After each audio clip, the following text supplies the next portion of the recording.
Waktu dan tempat dipersilakan Pak Mak. Baik.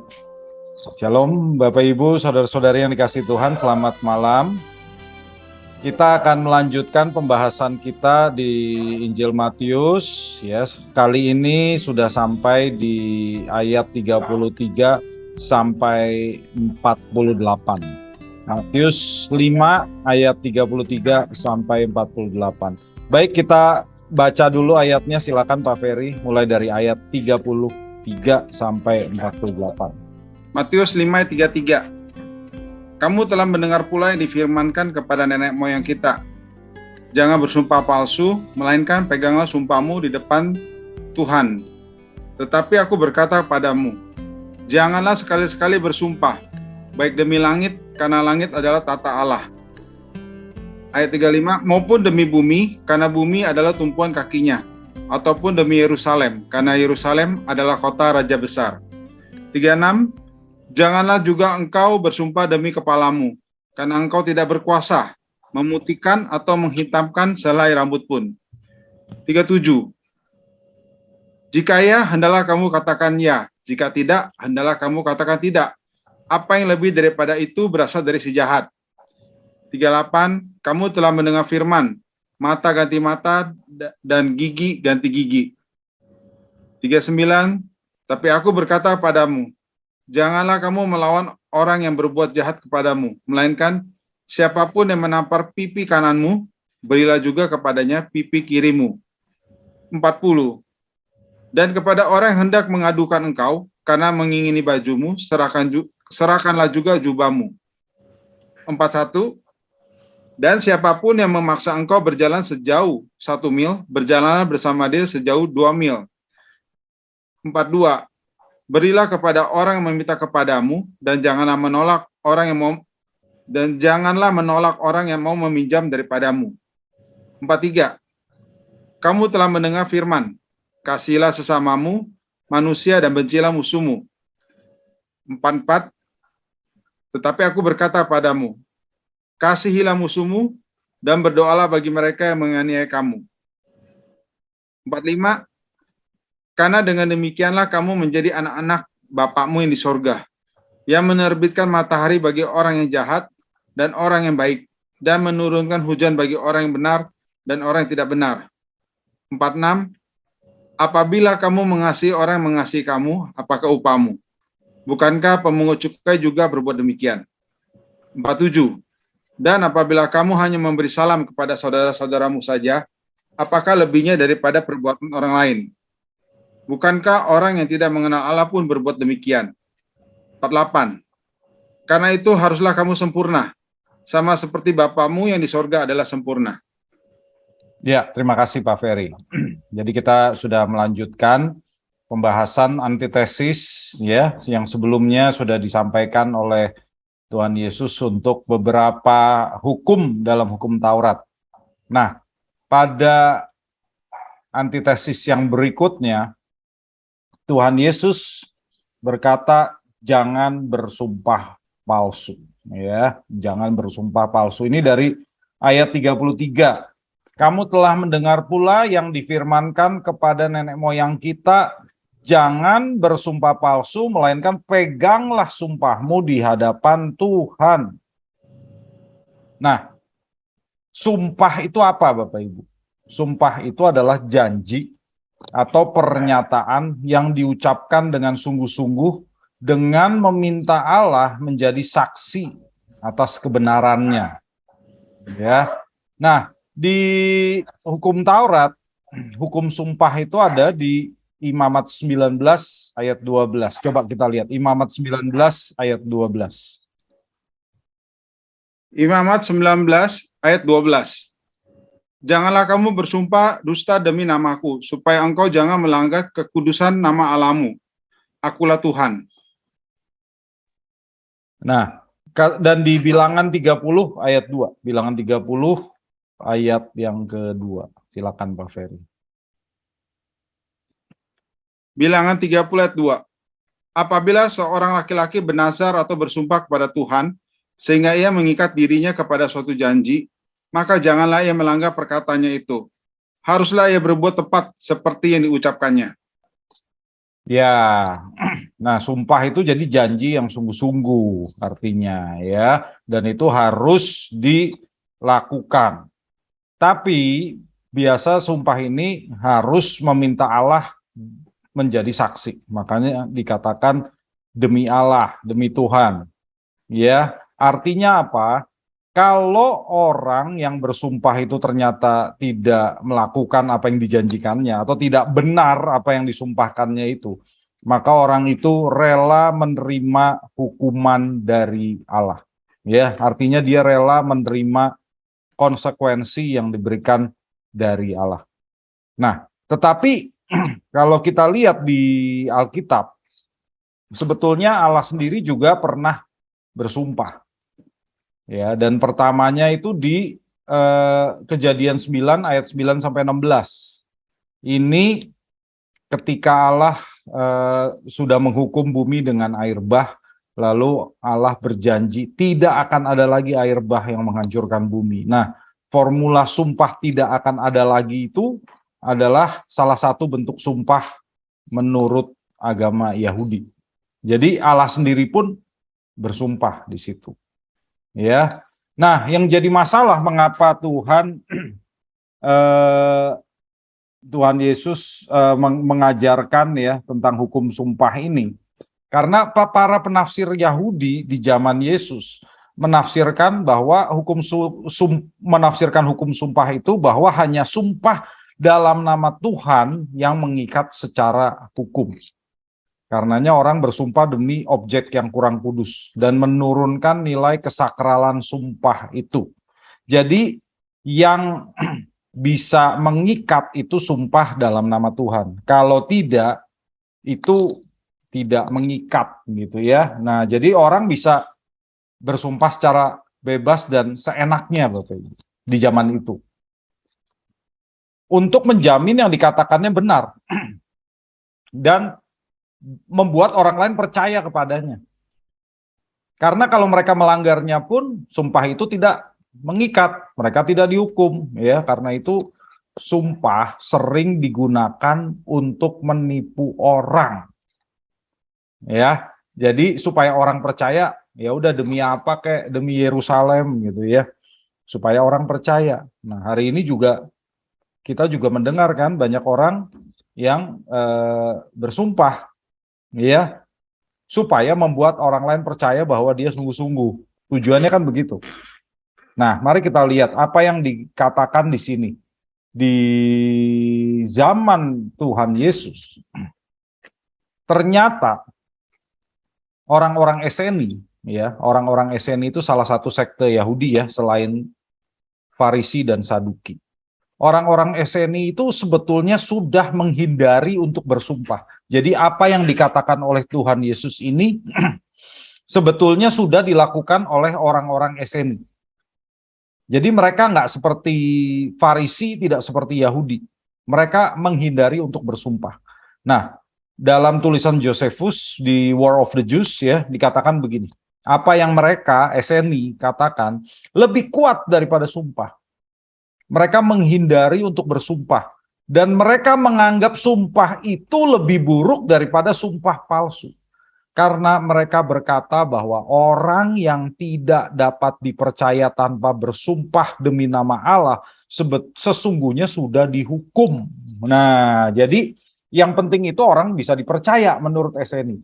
Kalau orang sudah nggak bisa dipercaya tanpa dia harus bersumpah demi nama Allah, ya sebetulnya orang itu orang berdosa yang sudah dihukum. Ya, jadi ini mirip sekali dengan apa yang diajarkan oleh Tuhan Yesus. Tadi kan orang bersumpah demi sesuatu gitu ya, kadang-kadang demi Allah, tetapi juga belum tidak selalu gitu ya.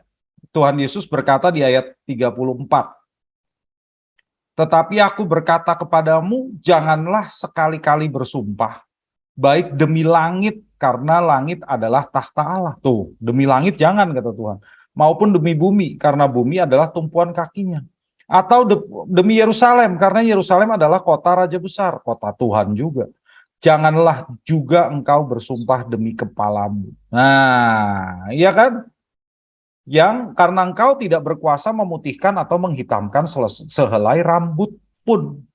Nah, sebetulnya di zaman itu memang karena orang tidak mau bersumpah demi nama Allah, supaya sumpahnya itu nggak mengikat dia kalau dia berbohong, artinya kalau dia melanggar sumpahnya pun dia nggak dihukum oleh Tuhan, maka mereka pakai sumpah demi yang lain, demi langit, demi bumi. Nah, begitu.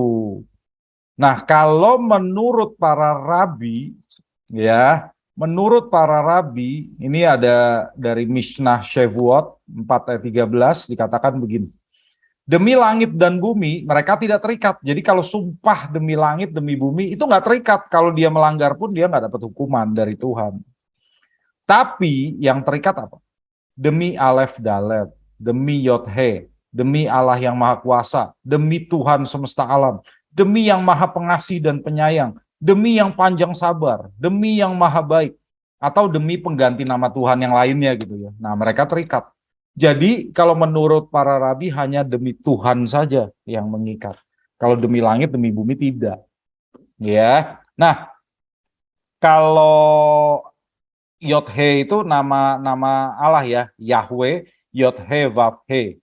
Jadi kalau orang Yahudi menyingkatnya dengan Yod He aja, artinya ini demi Tuhan. Aleph Dalet itu apa? Ini dari huruf Yahudi juga, huruf Ibrani, Aleph, Lamet, Dalet. Menurut orang Yahudi itu salah satu dari 72 nama Allah yang tidak bisa dibaca. Jadi selain Yod He Vav He, ada juga Aleph, Lamet, Dalet. Itu juga nama Tuhan. Kalau menurut para rabi. Ya.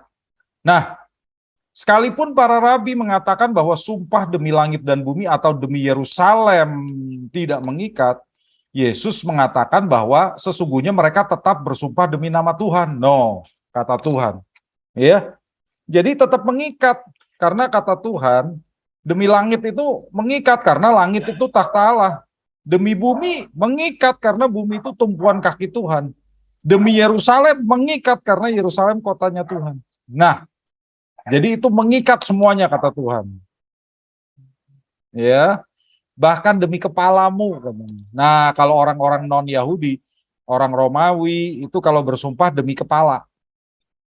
Apa maksudnya demi kepala?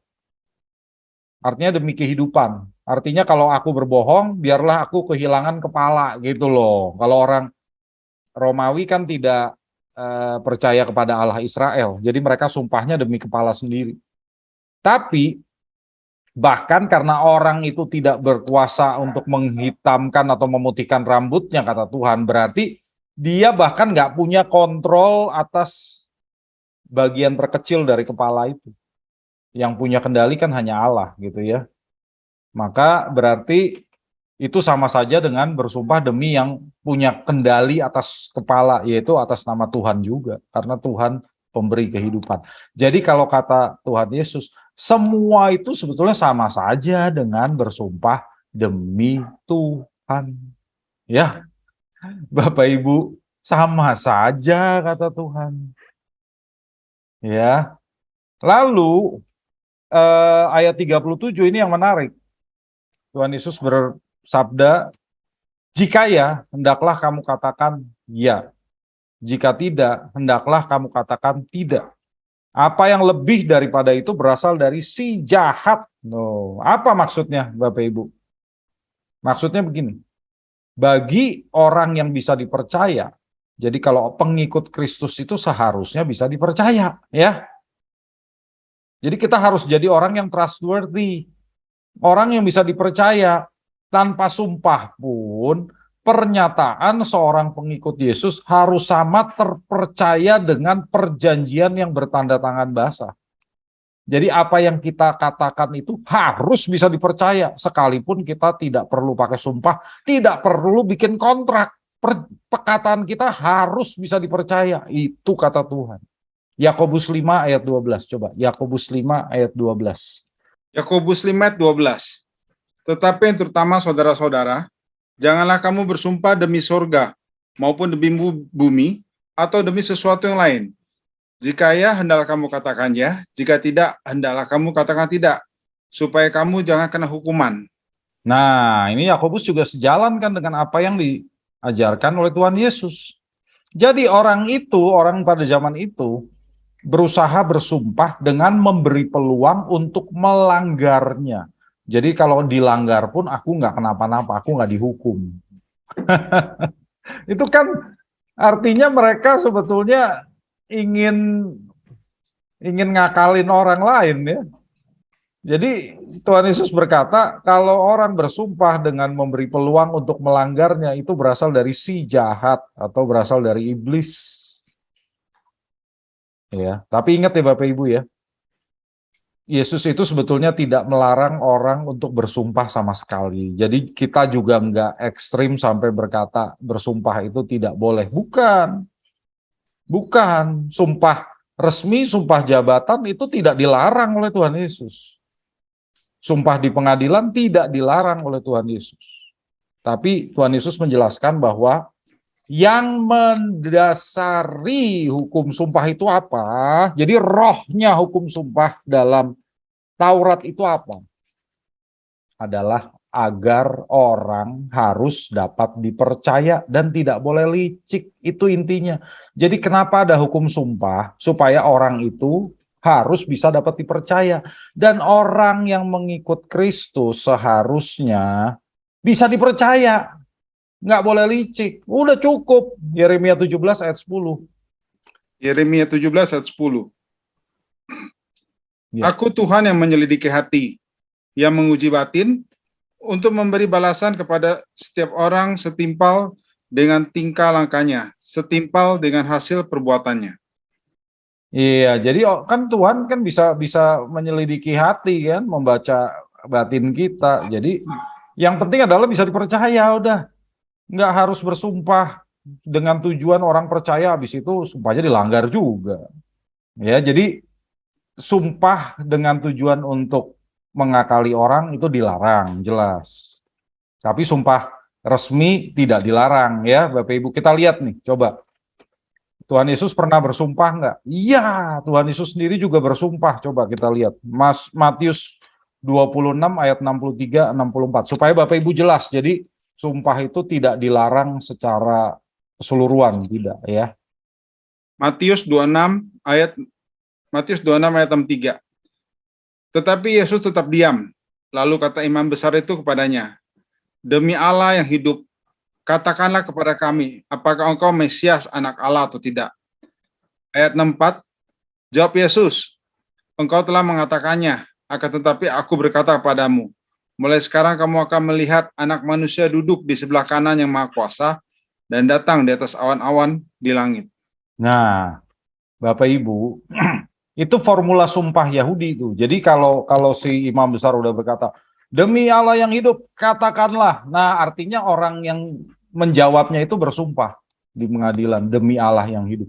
Jadi Yesus menjawab kan, kalau Yesus menjawab artinya dia menerima untuk bersumpah di pengadilan bahwa yang dia katakan itu benar.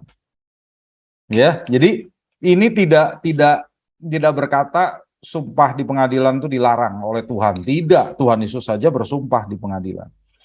Lalu Rasul Paulus pernah bersumpah juga. Coba kita lihat Roma 1 ayat 9 sebagai contohnya aja. Nanti ada yang lain ya.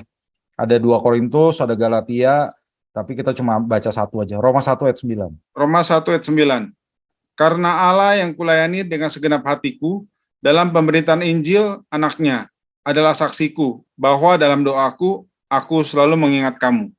Nah, kalau dia berkata Allah adalah saksiku bahwa dalam doaku aku selalu mengingat kamu, berarti dia sumpah. Betul nggak? Dia meminta Allah jadi saksinya. Artinya itu demi Allah. Aku selalu mengingat kamu, orang-orang Roma.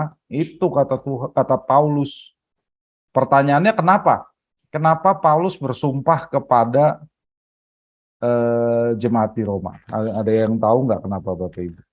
Ini kan bukan sumpah pengadilan, gitu kan? Kenapa Paulus bersumpah kepada jemaat di Roma? Ada yang punya pendapat? Ada yang punya pendapat, Pak Ferry kenapa? Ini kan bukan sumpah pengadilan gitu ya. Kenapa?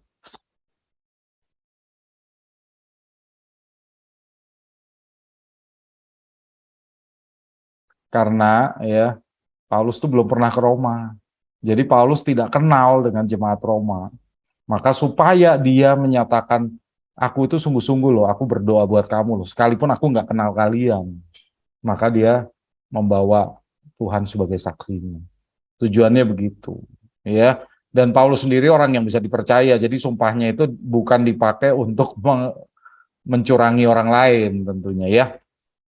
Lalu bahkan Allah sendiri pun bersumpah di Ibrani 6, 16 sampai 17 ya. Jadi Bapak Ibu, kita yang ini nggak usah kita baca nggak apa-apa.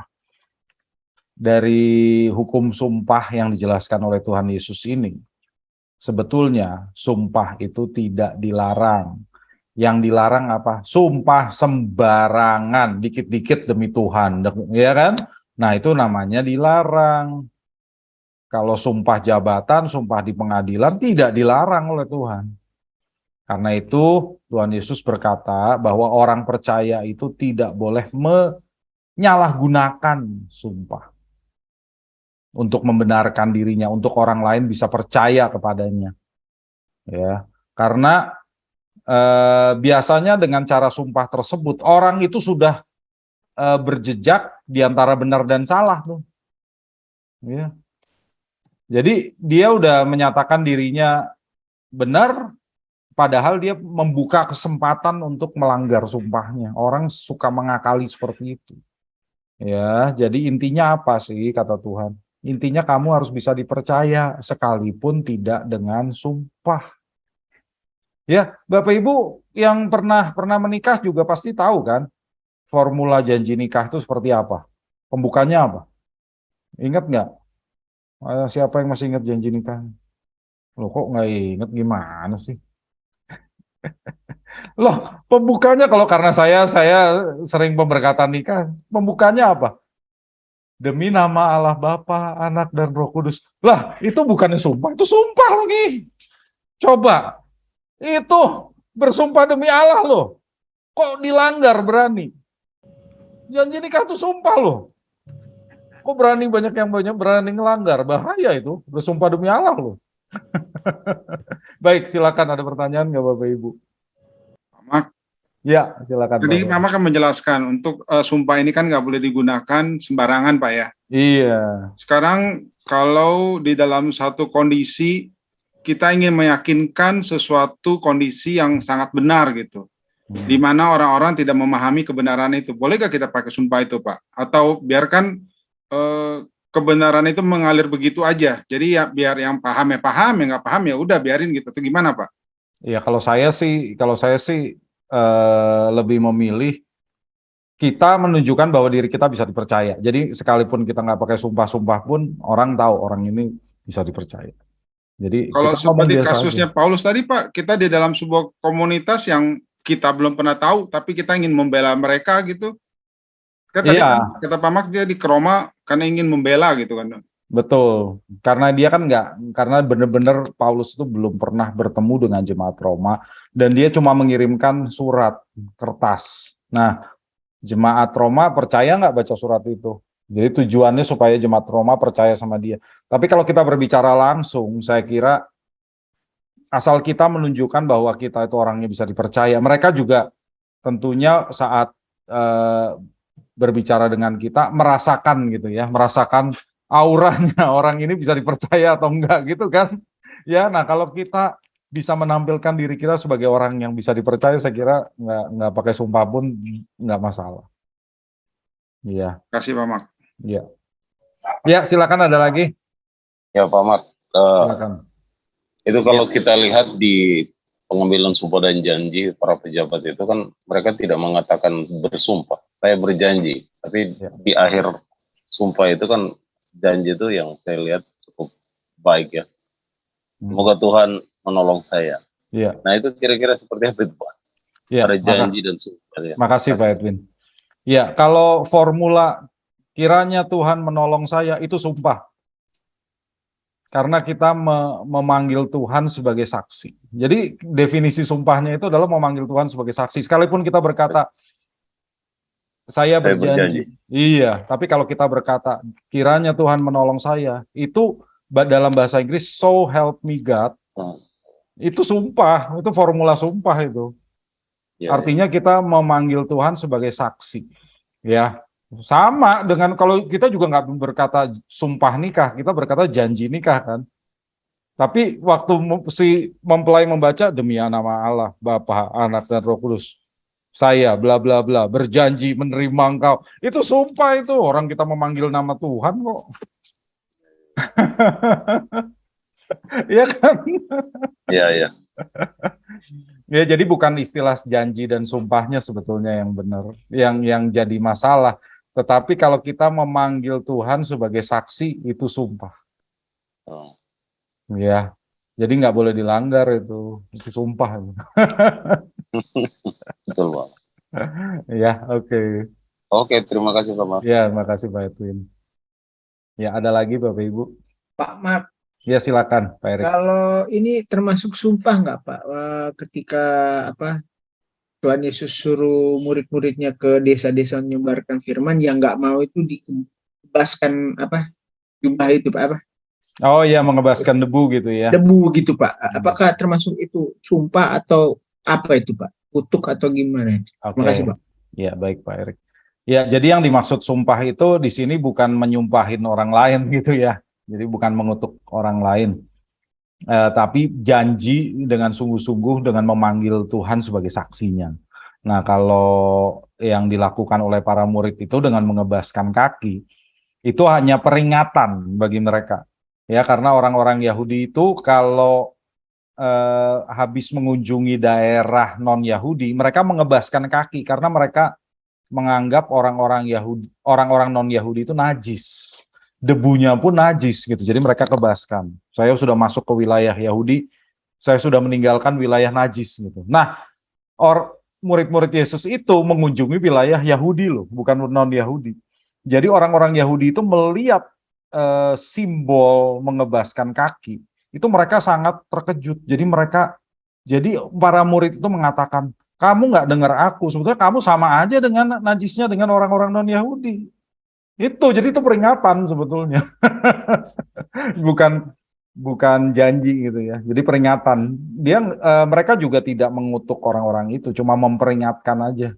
Kalau kamu nggak bertobat ya kamu sama saja dengan orang-orang non-Yahudi yang tidak kenal Allah. Begitu. Ada lagi Bapak Ibu? Ya, silakan. Sama tanya dong Pak, Tadi ya. bedanya sumpah dengan itu Pak, dengan nazar Pak. Kasih Pak. Ya, nazar itu juga sumpah sebetulnya. Cuma nazar itu kan biasanya disertai dengan janji akan melakukan sesuatu. Ya, misalnya kalau saya akan melayani Tuhan gitu ya. Kalau saya lulus dari seminari, maka saya akan cukur gundul rambut saya. Nah, itu nazar namanya.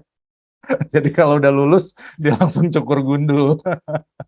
Ya, jadi kalau apa yang sudah dijanjikan itu dia penuhi, maka dia akan melakukan sesuatu. Ya, di Yahudi juga ada seperti itu, Pak Hadiah. Dan Paulus pun pernah melakukannya. Kalau Bapak Ibu baca, Paulus pun pernah. Jadi dia mencukur rambutnya karena dia bernazar. Ada. Ya, umumnya sih begitu. Kalau orang Yahudi, saya cukur rambut saya gitu.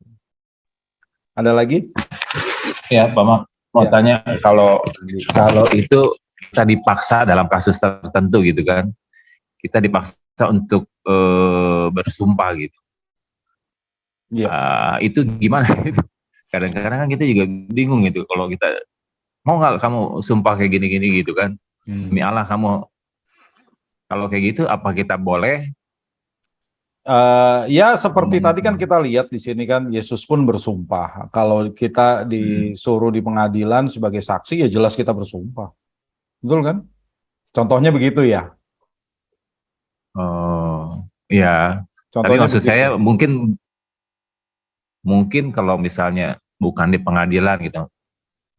Kalau ada misalnya dalam kasus gimana ya?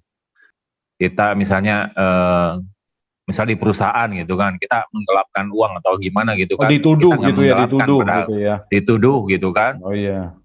Ya kalau kita tidak kalau kayak gitu itu sama sebetulnya. Jadi kalau kita tidak melakukannya ya nggak apa-apa. Kalau misalnya si bos bilang berani nggak kamu sumpah, nggak apa-apa. Orang saya nggak melakukannya kok, ya. Jadi jangan sampai itu menjadi batu sandungan buat kita gitu ya. Karena yang dilarang oleh Tuhan itu adalah sumpah sembarangan kan, ya. Oh, Jadi kalau yang ya, kondisinya oke lah. seperti itu karena kita benar-benar tidak melakukannya itu sama saja dengan di pengadilan, ya. Jadi nggak apa-apa sebetulnya. Oke. Ya. Oke, thank you. Ya. Oke ya, silakan Pak Julian.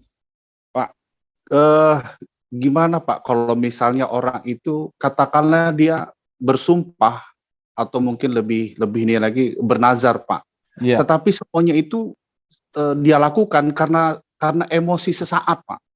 Iya. Kira-kira gimana tuh Pak konsekuensinya Pak? Karena saya melihat banyak sekali Pak orang itu bersumpah tanda kutip mungkin bernazar karena emosi sesaat Pak. Bukan karena hal yang diyakininya gitu loh Pak. Betul, ya kadang-kadang bisa terjadi juga. Saya kira apakah nazar itu terikat dengan dia atau mungkin Tuhan tahu kok misalnya gini ini orang emosian nih kayaknya mungkin Tuhan ngomong gitu Pak atau gimana gitu Pak. Terima kasih Pak Mak. Iya, makasih Pak Julian. Ya aku rasa sih Tuhan sih tahu, tentu Tuhan tahu ya, tetapi si orang itu perlu minta ampun sih. Ya, perlu minta maaf, minta ampun kepada Tuhan ya, bahwa itu hanya keluar dari emosi sesaatnya dan mungkin dia berjanji sesuatu yang tidak bisa dipenuhinya gitu loh, bernazarnya sesuatu yang nggak bisa dipenuhinya. Ya kalau seperti itu minta ampun lah. Dia menyadari gitu ya, saya hanya terbawa emosi Tuhan, saya menyadari bahwa saya sendiri juga tidak sanggup melakukannya gitu ya. Saya minta ampun. Ya, jadi ya kalau seperti itu sih yang penting minta ampun dan bertobat aja Pak, nggak apa-apa kok. Ya, asal jangan diterusin lagi, habis itu dilakukan lagi. Ya Pak Julian ya. Ya kita lanjutkan ya ke yang berikutnya, topik berikutnya. Ya silakan Ega. Boleh nanya sekali lagi? Boleh.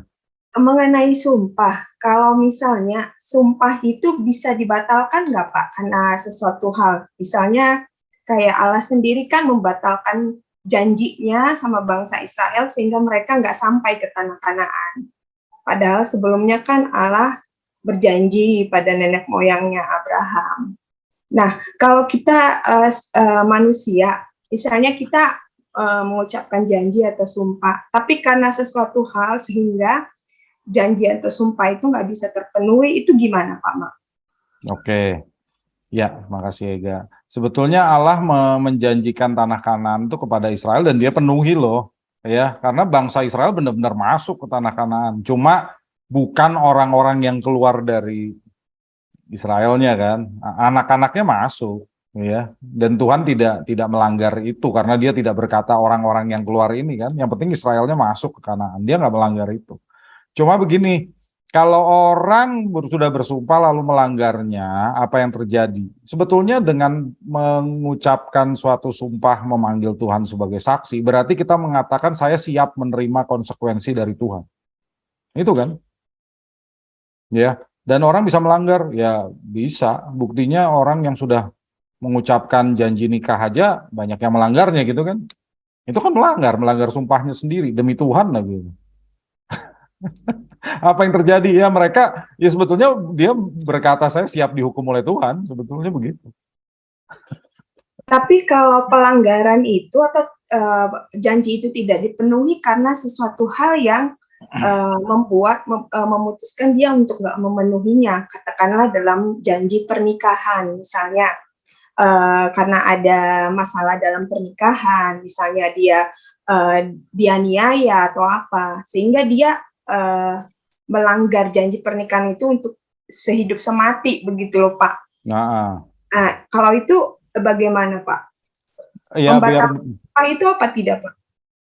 Ya biar bagaimanapun itu kita udah berjanji kan, kita udah bersumpah kan. Sekalipun mau dianiaya pun ya tetap sebetulnya kenyataannya si mempelai itu pernah pernah bersumpah akan sehidup semati di hadapan Tuhan, dia udah pernah bersumpah seperti itu. Ya maka dalam kasus seperti itu sekalipun dia adalah korban, ya dia harus minta ampun kepada Tuhan. Minta ampun karena dia tidak bisa memenuhi sumpahnya di hadapan Tuhan untuk hidup dalam sehat maupun sakit, senang maupun susah, kelimpahan maupun kekurangan. Dia gagal dalam hal itu. Karena itu dia minta ampun, minta belas kasihan Tuhan. Gitu aja. Ya, tapi yang sungguh-sungguh, bukan asal ngomong gitu. Ya, jadi dia bersungguh-sungguh minta ampun. Sekalipun dia korban, ya jelas dia tetap harus minta ampun. Ya Tuhan kita Tuhan yang baik, loh. Ya dia juga bukan Tuhan yang kejam. Jadi bukan, oh mati kau, yang enggak lah gitu kan. Tuhan kita baik, tapi ya kitanya punya tanggung jawab gitu loh. Itu yang harus diperhatikan ya. Oke Pak, terima kasih Pak. Baik. Ya, selanjutnya ayat 38. Ayat 38 Tuhan Yesus berkata, "Kamu telah mendengar firman mata ganti mata dan gigi ganti gigi." Nah, ini apa sih Bapak Ibu? Ini sebetulnya istilah yang disebut lex talionis. Lex talionis. Lex talionis ini hukum pembalasan. Ya, dan bukan orang Yahudi yang pertama kali menulis ini, tapi si ini nih. Ini namanya Hammurabi. Ya, Hammurabi, hukum Hammurabi, ya raja dari Babel, yang ditulis 100 tahun sebelum hukum Taurat Musa. Nah, kalau di Hammurabi itu diwajibkan, lex talionis itu diwajibkan.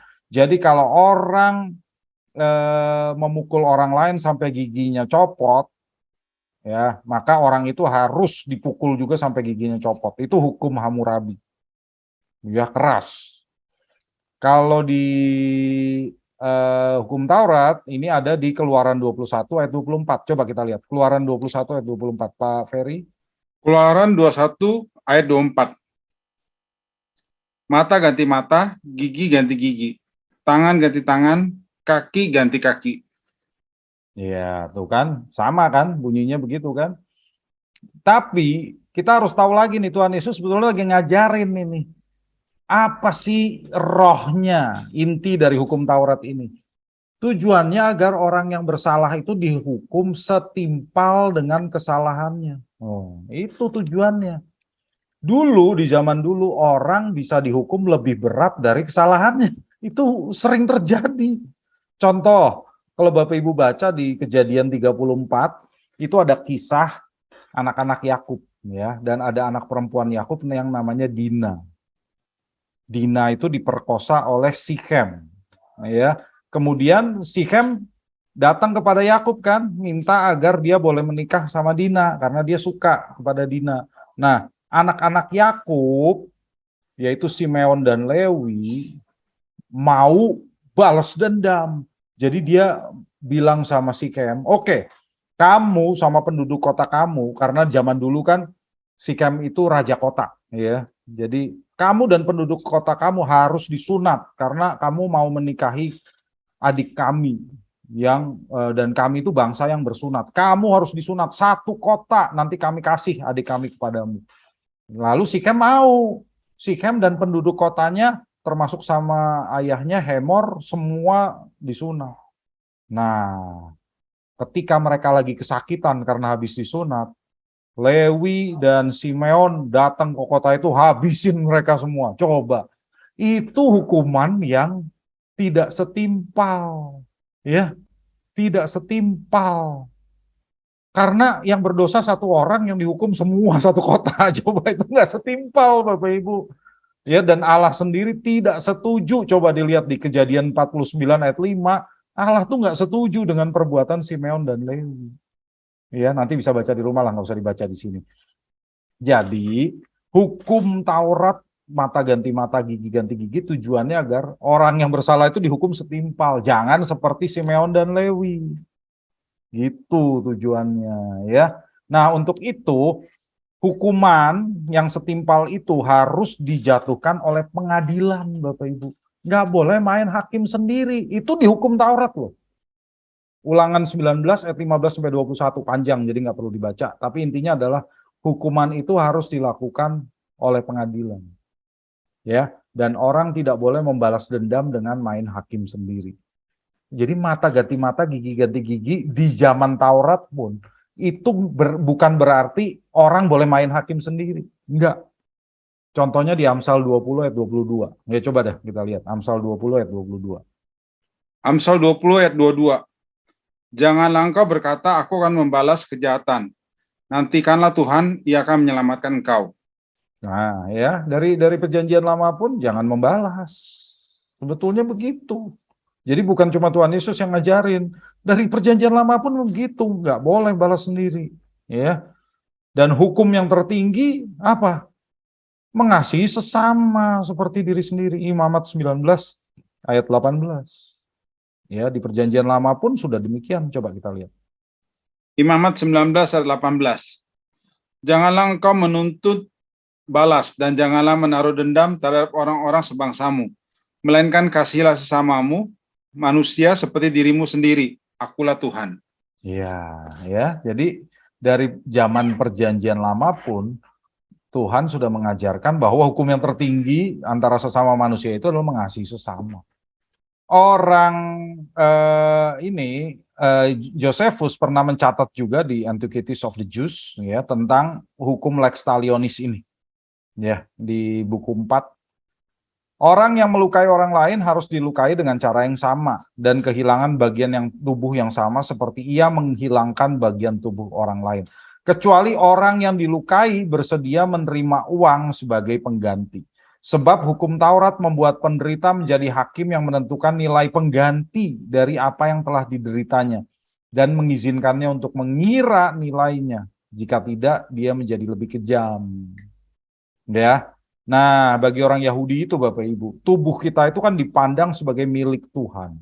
Sehingga orang yang dilukai itu lebih mungkin menerima uang sebagai penggantinya. Jadi dia nggak akan meminta giginya copot, dia minta orang itu dihukum dengan giginya copot juga. Enggak, orang Yahudi juga nggak kayak begitu Bapak Ibu. Dia akan minta uang sebagai penggantinya. Dan di Josephus menulis bahwa orang Yahudi di zaman Yesus nih, di zaman abad pertama, yang dilukai boleh minta berapa nilainya. Dia jadi hakim yang bisa menentukan sendiri. Ya, biasanya sih harganya itu harga seorang budak. Jadi seluruh tubuhnya budak itu harganya biasanya. Ya, di zaman itu Bapak Ibu, Tuhan Yesus juga mengatakan hukum ini karena orang Yahudi itu punya semangat untuk membalas dendam di zaman itu. Meskipun mereka tahu di Taurat itu hukumnya adalah mengasihi sesama dan nggak boleh main hakim sendiri. Mata ganti mata, gigi ganti gigi pun harus dilakukan di pengadilan. Mereka pun tahu itu. Tapi kondisi menyebabkan mereka menjadi memiliki semangat untuk membalas. Kita lihat ya, mengapa? Karena kondisinya adalah orang Yahudi sedang dijajah oleh Romawi. Sehingga para pemimpin Yahudi sering tidak mampu melindungi rakyatnya. Jadi kalau tadi di hukum Taurat dikatakan hukum pembalasan itu harus ditentukan oleh pengadilan, mereka nggak bisa melakukan pengadilan itu. Ya, nggak bisa. Karena pengadilan yang sah adalah pengadilan Romawi. Jadi mereka orang-orang Yahudi itu nggak mampu membuat pengadilan untuk rakyatnya sendiri pun nggak mampu dia. Sebagai hasilnya apa? Orang Yahudi lebih suka pakai cara kekerasan untuk membalas penjajah Romawi. Ya, contohnya ini apa ini? Ini orang-orang zelot, ya mereka itu menggunakan kekerasan dengan tujuan untuk mengusir penjajah Romawi dari tanah suci. Dan dari abad pertama ini, sejak Kaisar Agustus mengadakan sensus, itu orang zelot sudah, gerakan zelot kan mulainya dari situ. Ya, mereka memprotes sensus untuk pajak Yahudi itu, sensus untuk pajak yang diselenggarakan oleh penjajah Romawi. Lalu ini berpuncak pada perang Yahudi Romawi. Jadi mereka ini menggunakan kekerasan. Ya, ada satu murid Yesus yang adalah orang Zelot, dia namanya Simon. Simon orang Zelot.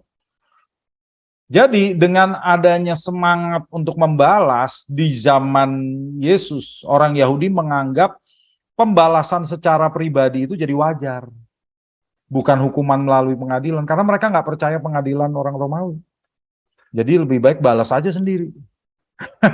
Begitu jadinya. Ya, karena mereka punya semangat untuk membalas.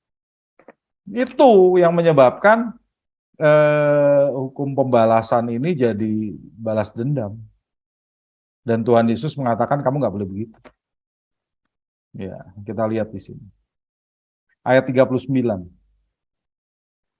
Tetapi aku berkata kepadamu, janganlah kamu melawan orang yang berbuat jahat kepadamu tuh. Jadi jangan melawan orang yang berbuat jahat. Karena begini loh, ini kan lex talionis. Tuhan Yesus itu cerdas banget ini kata-katanya. Ya. Kalau mata ganti mata, gigi ganti gigi, membalas orang jahat membuat kita juga jadi orang jahat. Benar nggak? Kan hukum pembalasan. Jadi kalau kita membalas orang jahat, artinya kita juga jadi orang jahat. Itu intinya. Makanya jangan membalas, itu membuat kita jadi orang jahat. Ya Tuhan Yesus pakai istilahnya itu pinter bener, membalas orang yang berbuat jahat kepadamu. Kalau kita balas ya kita jadi jahat juga. Ya, maka orang percaya harus memikirkan dulu apa yang diberikannya kepada orang lain. Ya, sehingga kita harus memberi dulu, bukan menerima dulu. Buat Tuhan Yesus yang penting adalah memberi, bukan menerima. Bahkan kepada orang jahat pun kita harus memberi dulu. Kita harus melayani dulu, bukan dilayani. Demi kemajuan kerajaan Allah.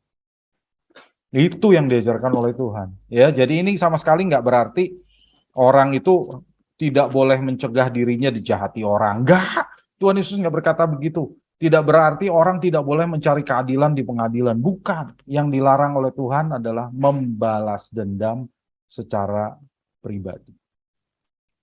Di ayat 39 Tuhan Yesus berkata, melainkan siapapun yang menampar pipi kananmu, berilah juga kepadanya pipi kirimu.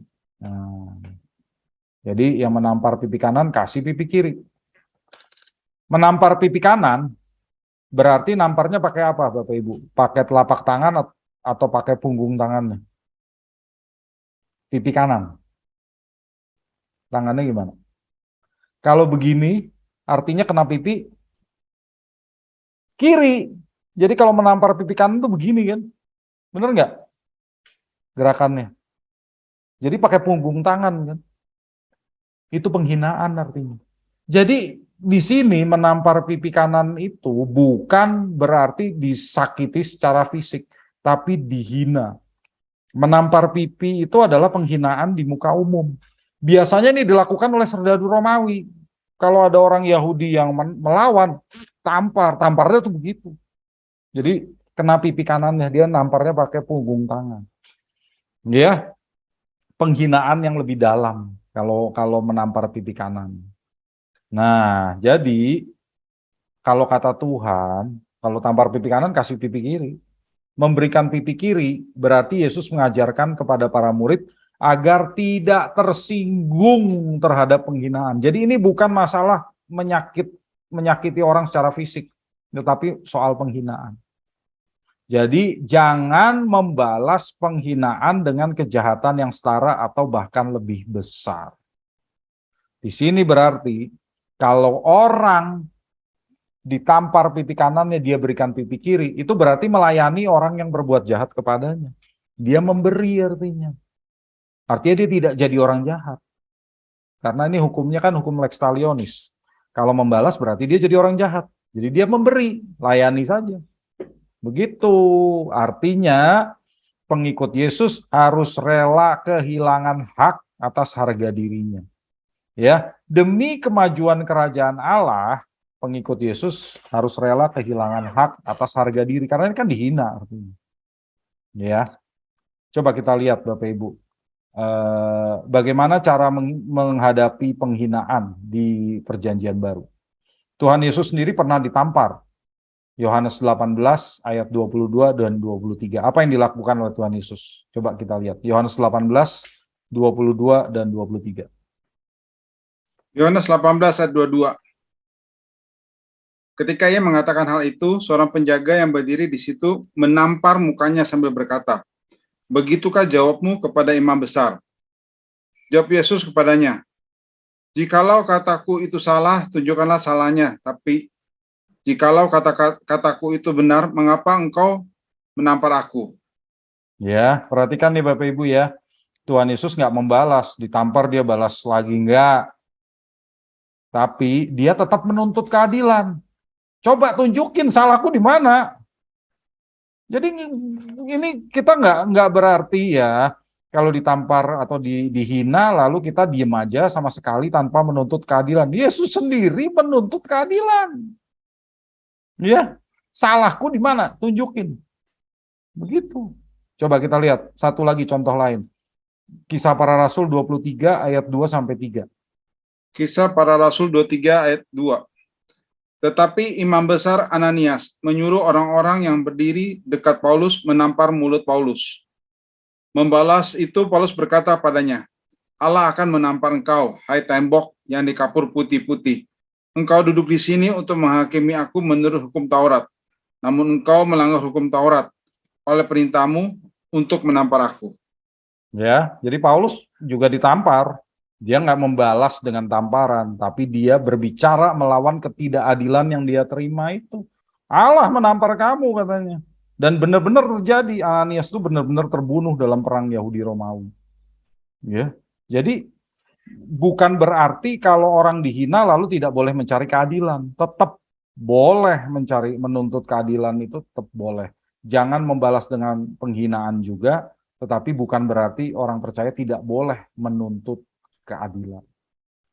Oke, ayat 40. Ini masih nyambung. Ayat 40 dikatakan, "Dan kepada orang yang hendak mengadukan engkau karena mengingini bajumu, serahkanlah juga jubahmu." Ya. Nah, kalau baju dan jubah itu seperti ini nih Bapak Ibu. Ini pakaian orang Yahudi itu seperti ini. Ini di film The Chosen. Ini Yesus, ya. Jadi yang namanya baju itu ini nih yang di dalam. Sebetulnya ini lebih cocok disebut tunik, ya. Jadi orang Yahudi itu pakai tunik. Ini si Simon cuma pakai tunik, tidak pakai jubah. Sebetulnya jubah itu mantel nih seperti yang dipakai Yesus. Yesus pakai, Andreas pakai, Yakobus pakai, Simon tidak. Ya, Simon lagi nggak bawa mantelnya. Di zaman itu yang namanya baju atau tunik itu biasanya orang Yahudi punya lebih dari satu. Ya, jadi mereka bisa ganti dalamnya. Tapi mantel ini mereka cuma punya satu biasanya karena ini mahal.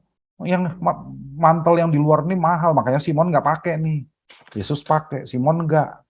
Kayaknya dia punya ketinggalan atau dia cuma punya satu lagi dicuci mungkin ya. Dari film aja bisa berbicara banyak. Lagi di laundry.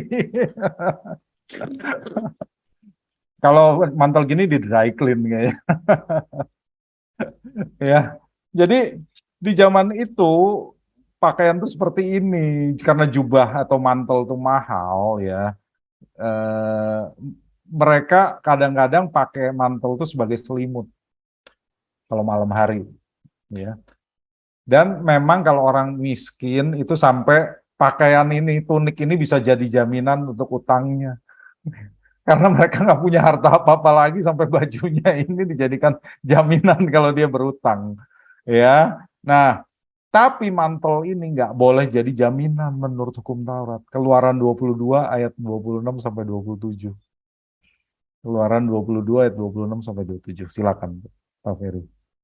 Keluaran 22 ayat 26. Jika engkau sampai mengambil jubah temanmu sebagai gadai, maka haruslah engkau mengembalikannya kepadanya sebelum matahari terbenam. Sebab hanya itu saja penutup tubuhnya.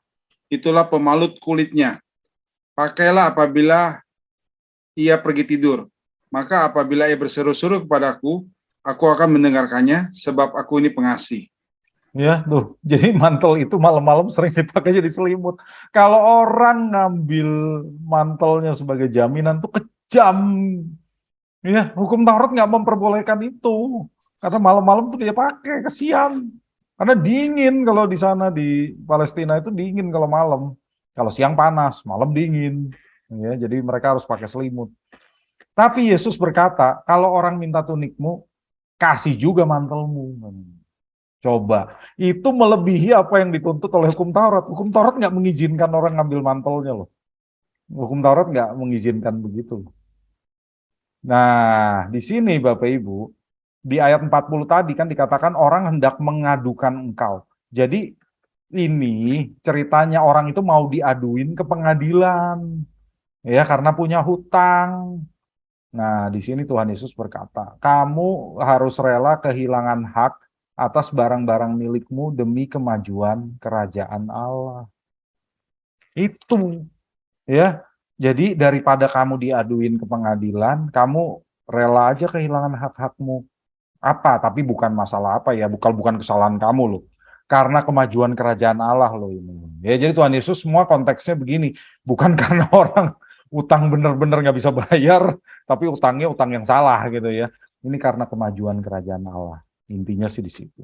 Nah, contoh di 1 Korintus 6 ayat 7 coba kita lihat. Ini implementasinya. 1 Korintus 6 ayat 7. 1 Korintus 6 ayat 7. Adanya saja perkara di antara kamu yang seorang terhadap yang lain telah merupakan kekalahan bagi kamu. Mengapa kamu tidak lebih suka menderita ketidakadilan? Mengapakah kamu tidak lebih suka dirugikan? Ya, jadi Paulus bilang tuh, di antara kamu aja saling ngaduin ke pengadilan. Bikin malu. Udahlah, kamu lebih baik rela dirugikan. Rela menerima ketidakadilan. Daripada kamu jemaat Korintus itu jadi saksi yang buruk. Ya, jadi ini contoh implementasi apa yang diajarkan oleh Yesus ini. Lalu kita lihat lagi di Ibrani 10 ayat 32 sampai 34. Ibrani 10 ayat 32. Ingatlah akan masa yang lalu, sesudah kamu menerima terang, kamu banyak menderita, oleh karena kamu bertahan dalam perjuangan yang berat. 33. Baik waktu kamu dijadikan tontonan oleh cercaan dan penderitaan, maupun waktu kamu mengambil bagian dalam penderitaan, mereka yang diperlakukan sedemikian. 34. Memang kamu telah turut mengambil bagian dalam penderitaan orang-orang hukuman, dan ketika harta kamu dirampas, kamu menerima hal itu dengan sukacita, sebab kamu tahu bahwa kamu memiliki harta yang lebih harta yang lebih baik dan yang lebih menetap sifatnya. Ya, jadi penulis surat Ibrani juga berkata begitu, orang-orang Kristen mula-mula itu rela kehilangan hak miliknya, seperti apa yang diajarkan oleh Tuhan. Tapi itu demi kemajuan kerajaan Allah. Jadi demi kemajuan kerajaan Allah, kita harus rela kehilangan hak dan ke atas apapun termasuk kebutuhan pokok, karena mantel itu seperti kebutuhan pokok di zaman itu. Ya, bukan karena kesalahan kita loh ini, demi kerajaan Allah. Oke. Yang selanjutnya ayat 41. Dan siapapun yang memaksa engkau berjalan sejauh 1 mil, berjalanlah bersama dia sejauh 2 mil. Apa maksud? Di masa lampau, pejabat pemerintah atau militer itu dapat memaksa warga sipil untuk membantu melakukan tugas tertentu. Ya, misalnya mengangkut barang, mengirim surat. Ini ada surat, kamu bawa ke sana. Siapapun itu, kalau tentara yang nyuruh, itu harus dilakukan. Ya, sampai kalau perlu membangun gedung pun pakai tenaga rakyat yang tidak dibayar. Jadi orang Yahudi sangat benci hukum Romawi seperti itu. Tentara boleh panggil mereka melakukan apapun. Mereka sangat benci. Ya. Contoh konkret di Alkitab adalah di Matius 27 ayat 32, yaitu ketika Yusuf dari Arimatea dipaksa oleh tentara Romawi untuk mengangkut salib Yesus. Itu yang dimaksud itu berjalan 1 mil, kamu berjalan dengan dia 2 mil. Itu maksudnya begitu. Jadi dipaksa oleh tentara untuk melakukan sesuatu tugas tertentu. Berarti apa? Itu kan berarti kita mengorbankan hak atas waktu dan tenaga kita. Ya. Maka pengikut Yesus harus rela kehilangan hak atas waktu dan tenaga demi kemajuan kerajaan Allah. Bahkan kalau disuruh tadi 1 mil jalannya, jalan 2 mil. Ya, demi kemajuan kerajaan Allah, kamu harus rela itu. Gitu kata Tuhan. Ya. Dan kemudian ayat 42 kita lihat. Berilah kepada orang yang meminta kepadamu dan janganlah menolak orang yang mau meminjam daripadamu. Nah, kalau di sini yang namanya meminta itu dalam bahasa aslinya eteo. Eteo itu menunjuk kepada orang miskin yang meminta sedekah, Bapak Ibu. Jadi ini bukan meminta sembarangan. Ini orang miskin yang lagi meminta ini, ya. Orang miskin sedang meminta kepadamu. Nah, itu kamu jangan menolak, kamu beri saja gitu. Karena tapi di sini ya tentunya harus ada hikmat gitu ya. Lalu meminjam danizo itu juga menunjuk pada orang miskin yang meminta pinjaman. Tapi kemungkinan nggak mampu untuk mengembalikannya. Di zaman itu mah nggak seperti sekarang, Bapak Ibu. Orang miskin tuh sulit sekali jadi kaya kalau di zaman itu. Kalau sekarang masih ada kemungkinan. Ya, zaman itu sulit sekali. Karena nggak ada sumber daya yang memungkinkan sehingga mereka bisa mengubah nasibnya. Ya, jadi memberi kepada orang miskin bukan memberi kepada sembarang orang di sini maksudnya. Karena itu butuh kebijaksanaan, butuh hikmat. Bukan berarti membiarkan orang jadi malas, nggak mau kerja, minta-minta sembarangan dikasih. Bukan, ini orang miskin yang nggak mampu maksudnya. Bukan mau memberikan uang kepada orang yang mau menyalahgunakan uang itu buat dipakai mabok-mabokan, buat dipakai membeli narkoba. Bukan itu, gitu ya. Ini benar-benar memberi kepada orang miskin yang nggak mampu. Ya, jadi di sini prinsip utamanya adalah murah hati dengan hikmat. Jadi, apa yang diajarkan Tuhan Yesus? Kita harus rela kehilangan hak atas uang demi kemajuan kerajaan Allah. Semua konteksnya kerajaan Allah. Bukan diri kita sendiri. Demi kerajaan Allah, rela kehilangan uang nggak apa-apa. Bahkan kalau tadi hikmat ini sulit, Bapak Ibu, prinsipnya adalah lebih baik memberikan uang kepada 10 orang pengemis palsu daripada menolak memberikan bantuan kepada 1 orang yang benar-benar membutuhkan. Karena kita rela kehilangan uang. Ya, tapi demi kerajaan Allah. Oke. Sampai di sini dulu, ada yang mau ditanyakan? Makasih Pak Mat. Ya, Jadi silakan, kalau kita dihina dengan kata-kata, kita sebaiknya diam atau bagaimana? Iya. Mohon saran. Ya, makasih Ibu Agni. Sebaiknya kita melakukan seperti apa yang dikatakan oleh Tuhan Yesus. Jadi Tuhan Yesus nggak membalas penghinaan itu. Cuma kalau saya salah, salahnya di mana? Tuhan Yesus kan bilangnya begitu. Kalau aku salah, salahnya di mana? Jadi kalau kita bertanya keadilan, meminta keadilan seperti itu nggak salah. Tapi kita nggak membalas dengan penghinaan juga, gitu. Ya, ya tergantung situasi, tergantung kondisinya seperti apa. Tapi intinya kalau dihina ya jangan membalas dengan penghinaan lagi, gitu aja. Tapi diam total pun tidak. Nggak selalu harus diem total, ya udah diem aja cuek. Ya betul sih, diem artinya nggak membalas gitu ya. Tetapi kalau kita bertanya, kenapa kamu menghina saya? Itu nggak apa-apa. Kenapa kamu ngomong begitu tadi? Nggak apa-apa. Tuhan Yesus pun melakukan begitu. Ya. Jadi kalau kita dihina ya jangan membalas penghinaan gitu. Tapi kalau kita minta keadilan itu nggak apa-apa.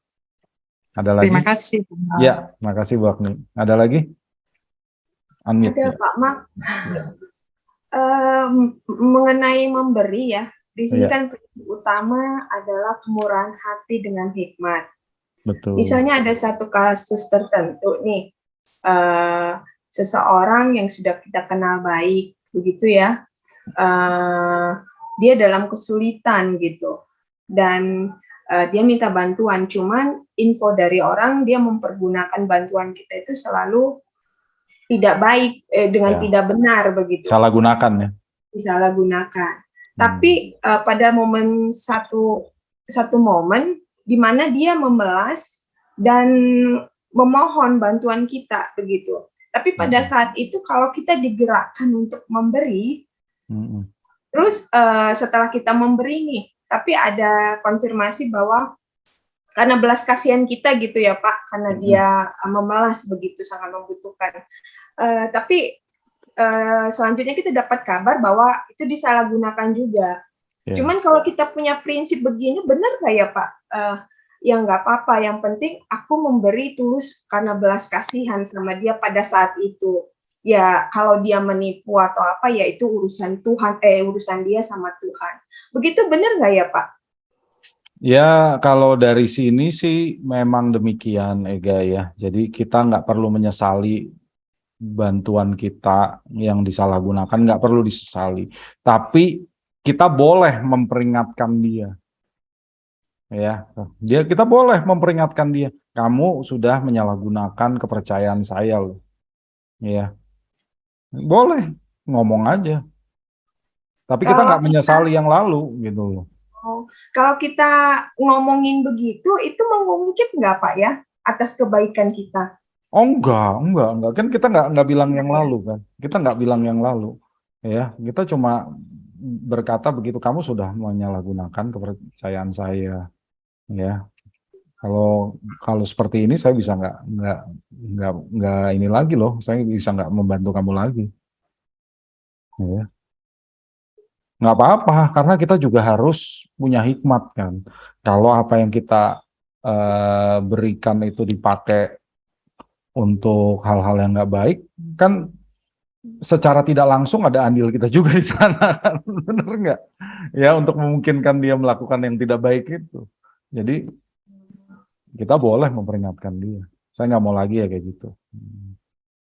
Oke Pak, berarti nggak mengungkit itu ya Pak? Enggak.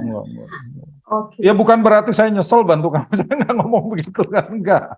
Cuma bilangnya gitu, kamu udah menyalahgunakan kepercayaan saya.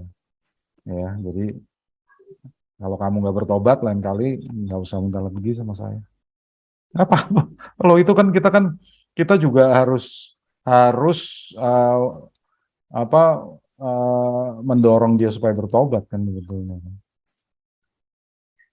Ya, kalau dia nggak bertobat-tobat Pak, berarti kita stop untuk tidak mengasihi dia gitu. Tidak maksudnya berbelas kasih pada saat dia butuh lagi begitu loh Pak. Ya, kenapa dia butuh lagi gitu kan? Kalau kita bisa menolong dia supaya lain kali dia nggak terpuruk masuk ke dalam lubang yang sama, ya lakukan aja. Jadi kayak butuh kerjaan, ini saya kebetulan yang kenal nih, kamu kerja aja sama si ini, misalnya gitu kan, supaya lain kali kamu nggak minta-minta duit lagi sama saya. Ya kalau kita bisa nolong dia begitu bagus gitu. Ini kan konteksnya di zaman itu orang miskin itu nggak bisa mendadak jadi kaya, nggak bisa di zaman itu, susah sekali. Orang miskin tuh benar-benar miskin loh, nggak bisa berubah hidupnya. Itu di zaman Yesus. Ya kalau di zaman sekarang bisa orang berubah hidupnya. Jadi kita bisa menolong mereka supaya berubah hidupnya. Itu lebih baik gitu ya, dibanding kita asal memberi aja. Jadi kita berikan kail daripada memberikan ikan gitu kan. Ya, di zaman Yesus itu pun sulit. Oke Pak Mat, makasih Pak. Ya. Ayat 43. Kamu telah mendengar firman, kasihilah sesamamu manusia dan bencilah musuhmu. Kok ada ya perintah begitu ya?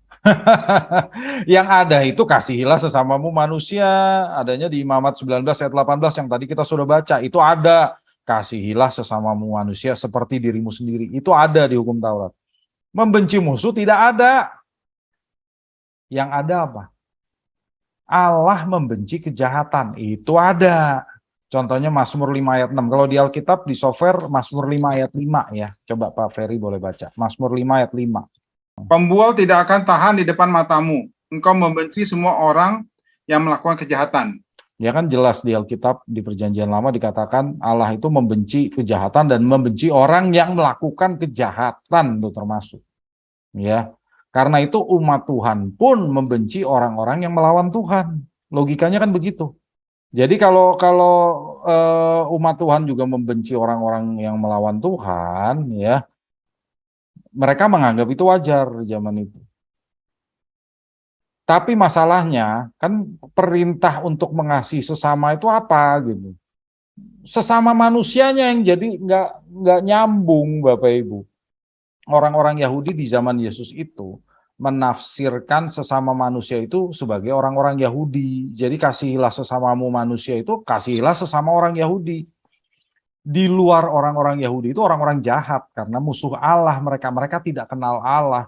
Maka mereka orang-orang jahat, tidak perlu dikasihi kalau menurut orang Yahudi. Bangsa-bangsa non-Yahudi nggak perlu dikasihi menurut mereka begitu.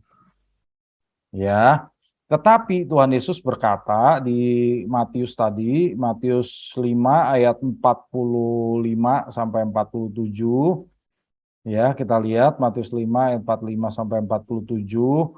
Tuhan Yesus bersabda mulai dari ayat 44. Tetapi aku berkata kepadamu, kasihilah musuhmu dan berdoalah bagi mereka yang menganiaya kamu. Tuh.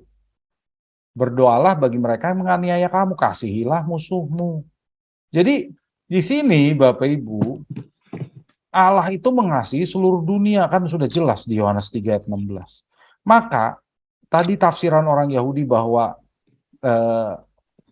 orang itu wajar kalau membenci orang-orang yang tidak mengasihi Tuhan, itu sebenarnya salah. Karena sekalipun Allah membenci dosa, dia menginginkan orang-orang berdosa itu bertobat dan berbalik kepadanya. 2 Petrus 3 ayat 9, orang harus bertobat. Ya. Dan makanya di ayat 45 dikatakan, karena dengan demikianlah kamu menjadi anak-anak Bapamu yang di surga, yang menerbitkan matahari bagi orang yang jahat dan orang yang baik. Tuh, orang jahat, orang baik juga sama perlakuannya di hadapan Tuhan. Dan menurunkan hujan bagi orang yang benar dan orang yang tidak benar. Maka anak-anak Bapa di surga harus mengasihi seluruh dunia juga seperti Bapa. Ya kan? Anak-anak Bapamu yang di surga loh katanya loh. Kalau Bapa di surga mengasihi orang baik dan orang jahat, ya sama. Anak-anak Bapa di surga juga harus mengasihi orang yang baik, adil kepada orang yang baik maupun jahat. Ya. Lalu di ayat 46, apabila kamu mengasihi orang yang mengasihi kamu, apakah upahmu? Bukankah pemungut cukai juga berbuat demikian? Ayat 47. Dan apabila kamu hanya memberi salam kepada saudara-saudaramu saja, apakah lebihnya daripada perbuatan orang lain? Bukankah orang yang tidak mengenal Allah pun berbuat demikian? Ya, jadi orang-orang itu kan biasanya peduli kepada kelompok sendiri, betul nggak? Menganggap orang di luar kelompoknya sebagai musuh, betul nggak? Kalau pemungut cukai kepada sesama pemungut cukai baik nggak? Baik kan? Mereka mungkin punya asosiasi pemungut cukai se-Yudea misalnya gitu kan. Baik dong mereka sesama pemungut cukai. Orang Romawi dibenci oleh orang Yahudi. Tetapi kalau orang Romawi sama orang Romawi baik nggak? Baik, betul nggak? Orang Romawi ya mengasihi orang Romawi. Dan rata-rata orang-orang itu punya ketidaksukaan kepada orang di luar kelompoknya. Orang Yahudi tidak suka kepada pemungut cukai. Pertanyaannya, pemungut cukai suka sama orang Yahudi nggak?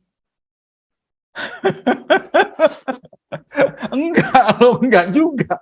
Ya, Bapak Ibu bisa lihat di film The Chosen gitu loh ya, antara Matius dengan Simon. Mereka itu selalu bertentangan. Jadi Matius juga punya ketidaksukaan terhadap Simon, orang Yahudi. Matius juga orang Yahudi tapi pemungut cukai. Ya, Simon nggak suka sama Matius karena dia pemungut cukai. Matius juga punya nggak kesuka sama Simon. Sama aja Bapak Ibu. Ya, jadi apa yang dikatakan oleh Tuhan Yesus, pengikut Yesus seharusnya melintasi batas-batas kelompok dan mengasihi semua orang di luar kita, termasuk mereka yang benci kita. Intinya di situ. Maka jangan sampai yang kayak tadi tuh, ketidaksukaan antara anggota kelompok itu terjadi pada kita. Jangan sampai terjadi.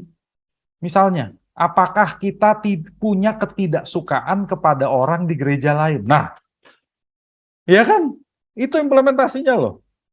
Jangan-jangan kita nggak suka kepada orang di gereja lain. Ya, jangankan orang di gereja yang labelnya beda, sesama aja kadang-kadang nggak suka. GSK, mereka GSKI juga, tapi begini, ya, makanya kita nggak suka. Nggak boleh gimana sih? Ini kan di sini kasih itu harus melintasi batas kelompok, kata Tuhan. Ya, nggak boleh juga kita membenci orang-orang yang misalnya, oh ajarannya tidak SK, makanya saya nggak suka mereka. Ya nggak boleh juga. Mereka Injil kemakmuran, mereka hyper grace. Makanya kita benci mereka. Ya nggak juga kata Tuhan. Loh, musuh saja harus dikasihi loh. Apalagi orang yang berbeda.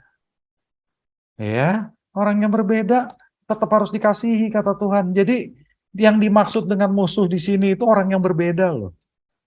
Ya, orang yang berbeda dan orang yang tidak menyukai kita itu pun harus dikasihi. Itu Bapak Ibu.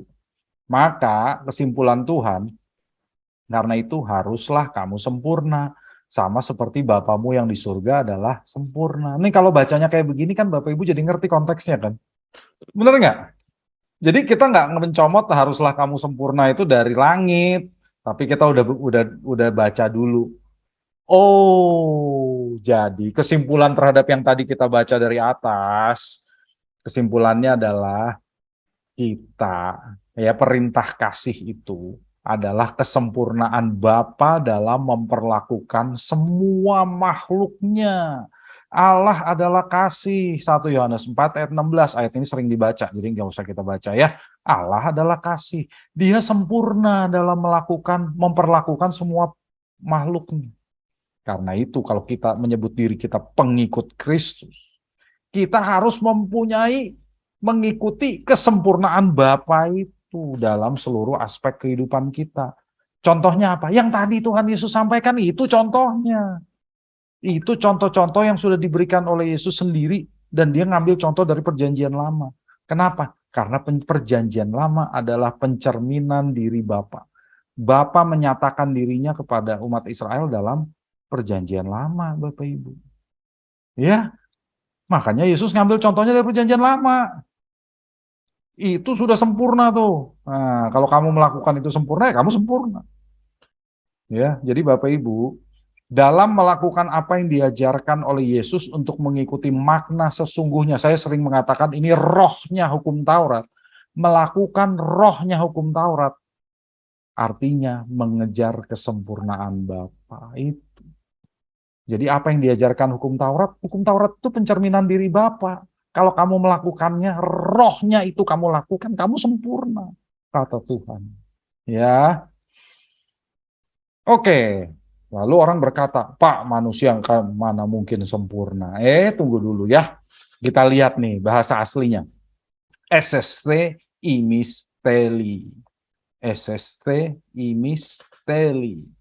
Nah, di sini tense yang dipergunakan untuk SST itu adalah future active indicative. Dalam bahasa Inggris ini lebih jelas. You shall be perfect. Tapi bukan berarti kamu akan jadi sempurna. Nggak boleh terjemahin begitu ya. Karena ini meskipun pakai future, ini mempunyai makna perintah yang serius. Ya, seperti digunakan juga dalam hukum-hukum perjanjian lama. You shall not murder, you shall not steal. Nah, sama, you shall be perfect, sama. Jadi kamu harus sempurna, betul. Tapi dengan menggunakan future active indikatif, Tuhan Yesus tidak menggunakan perintah seperti kamu harus terus sempurna. Itu tuntutan yang mustahil. Itu baru mustahil namanya. Kalau perintahnya adalah you shall be perfect, artinya perintah yang diberikan Yesus itu adalah mengejar tujuan akhir, yaitu kesempurnaan Allah. Kita nggak mau mencari kesempurnaan yang kurang dari itu. Standar kita kesempurnaan Allah. Dan ini adalah tujuan kita di sepanjang hidup kita. Oke? Karena pakai future, jadi begitu artinya. Ini tujuan kita di sepanjang hidup kita. Ya. Dan apa hubungannya dengan keserupaan dengan Kristus? Karena Kristus sendiri gambaran Allah. Maka kalau kita menjadi serupa dengan Kristus, Itu juga sesuatu yang harus dikejar untuk meraih kesempurnaan Allah, karena Kristus sendiri gambaran Allah, Bapak Ibu. Maka sering dikatakan sempurna seperti Allah dan serupa dengan Kristus. Ya, silakan Francis. Ya, halo Ko, terima kasih untuk kesempatannya. Ya. Ya, berangkat dari kalimat ini kan yang SST Himis Telelini, itu kan future aktif indikatif ya. Iya. Kalau aku sendiri memahami kalau nanti kita di bumi ini nih pandangan aku ya kok. Nanti kalau misalkan gimana nanti Komar bisa kasih masukan mungkin. Iya. Pandangan aku ya, kalau manusia selama hidupnya itu dia tidak akan bisa menjadi sempurna 100% gitu. Tapi pada yang aku pahami, pada kedatangan Kristus yang kedua kali, nah disitulah momen dimana kita akan disempurnakan gitu. Ketika ia datang dan ia merestorasi segala sesuatu, itulah momen dimana kita akan disempurnakan gitu. Yeah. Dan ini bisa dibilang nyambung gitu sama kalimat ini gitu. Ya, itu betul. Itu adalah suatu kenyataan ya. Francesnya ketendang nih, mungkin dia salah pencet. Salah pencet. Iya. Jadi begini, dalam bahasa Yunani ini yang namanya imperatival future. Jadi memang dia bentuknya bukan imperatif, bukan perintah, tetapi pakai future tense. Itu menyatakan bahwa perintah ini perintah yang serius, perintah yang sungguh-sungguh. Ya, tetapi tuntutannya itu dalam hal ini memang mengejar sesuatu yang kelihatannya mustahil. Ya, makanya Tuhan Yesus nggak pakai present. Kalau present bunyinya jadi kamu harus terus sempurna. Artinya kamu nggak boleh jatuh dari kesempurnaan. Harus sekarang, harus sempurna. Itu namanya mustahil. Ya, jadi di sini menunjukkan bahwa kesempurnaan Allah itu sesuatu yang harus dikejar dalam kehidupan kita. Ya, sesuatu yang harus dikejar. Sesuatu yang harus diusahakan sepanjang umur hidup kita. Sekalipun dengan kekuatan sendiri, itu jelas mustahil. Siapa yang bilang bisa? Nggak bisa. Ya, oke, masuk lagi kali dia. Tapi kalau dengan tuntunan Roh Kudus, maka kita bisa melakukan apa yang menjadi kehendak Allah itu. Ya, itu adalah dalam pengejaran kita menuju kesempurnaan. Ya, Francis ya, tadi rupanya tertendang ya. Kelempar, nggak sengaja kepencet kali. Ya, jadi di sini saya ulangi Francis, di sini yang digunakan itu meskipun future active indikatif, tapi dalam bahasa Yunani namanya imperatival future. Jadi perintah dalam bentuk future. Ya, semua perintah hukum Taurat bunyinya begitu. Maka Yesus pun menggunakan kalimat yang sama. Jadi ini tetap perintah. Kamu harus sempurna, itu betul. Bukan kamu akan jadi sempurna, bukan. Kamu harus atau haruslah kamu sempurna, itu terjemahan yang betul. Tetapi dengan menggunakan future, ini menjadi goal. Ini menjadi goal di sepanjang umur hidup kita. Betul, nanti waktu Tuhan Yesus datang, kita baru benar-benar meraih kesempurnaan yang utuh. Itu betul. Ya, tapi ini sesuatu yang harus dikejar. Jadi dua-duanya betul. Dua-duanya betul.